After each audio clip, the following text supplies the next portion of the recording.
My partner bought me Mark Nepo's book, The Fifth Season, Creativity in the Second Half of Life, and I've started reading it as I am entering my 51st year of life, which is my second season, my second half.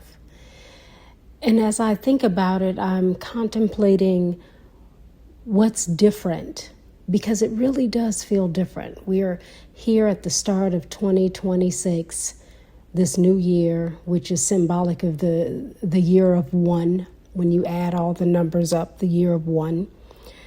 And not only is it a new year, internally it feels like a blank canvas, a second life in many respects, because I find myself going more deeply within, reflecting on my inner world.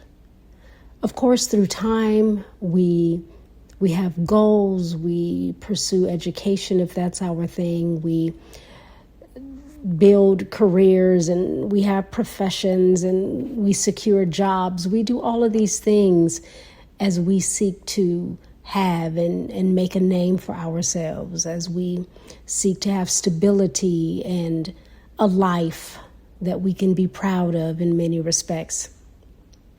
And as much as all of that is real and true and has meaning, something changes with age, with time. And I feel myself going more deeply inside of that change. There's a lot more contemplation, a feeling, particularly now, of what do I want for this, my second life, this second half. How do I want to live? What means the most?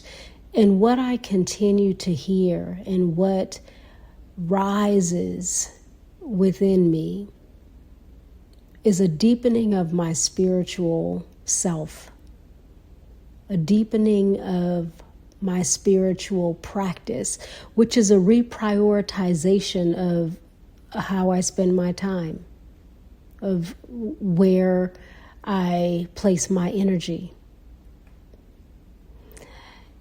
A lot of times there's this feeling of, oh, there's not enough hours in the day. I don't have time. I have so much to do. And now I'm in the pause of this so much to do, and asking myself the question of, is this truly how I want to spend my time? What am I able to do away with altogether? Does this hold the same meaning and purpose? Is what I'm doing right now going to lead me more deeply into how I want to be within myself and as a part of this world? So I invite you, even if you're not in the second half of your life, to give thought to your days, what you're doing, where you're going, how you're being, what you're saying, what you're choosing. And then ask yourself, are these things aligned with my highest good? Are these things aligned with what I say is true? Am I living my values, or am I waiting for some time later to get around to that? A lot of times we're moving through this world like, oh, one day it'll come together. But it's all happening now. Everything is happening now. All that I'm doing today impacts my tomorrows. Life is not on pause and standby until we get it all together, figure it all out, organize everything, build, and then I'll live. No, All that we're doing now is a part of our living now. And so when we peel back the layers of all that we are doing now, do those things reflect our highest good, our deepest truth? So for me, I'm contemplating that. And I will spend this second half of my life in the space of deep contemplation, of being aware of basically every step I take, every thought I think, every action that I am a part of. That's important to me because in life, we don't get do-overs. We don't get to do life over.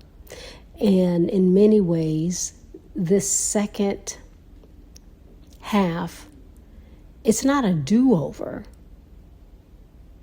but it is a conscious living. It's a conscious new way of living, which is a whole other life.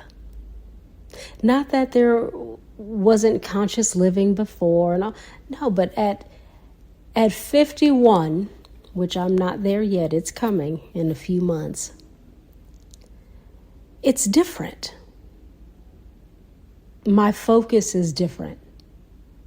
And so as I think on how I am choosing to live going forward now and beyond, I invite you to give thought to how you're living now and beyond. And if there are things that aren't aligned, sit with that. Don't talk yourself out of change.